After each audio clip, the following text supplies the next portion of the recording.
বলুন। হ্যাঁ ও বলেছে ওর বাজি ও রাখবে, ওর বাজি ও রাখবে, তোর বাজি তুই রাখবি। তুই কি বলতে চাইছিস? যে ওর বাজি ও রাখবে, ওর বাজি এই করে আমার আমি দিদা বলছে দিদা ওটা ও বাইরে নিয়ে যেতে বলেছে বাজি, আমি বাইরে নিয়ে গেছি।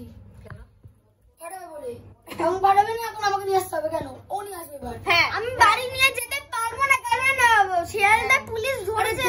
বাড়ি নিয়ে যেতে ভেতরে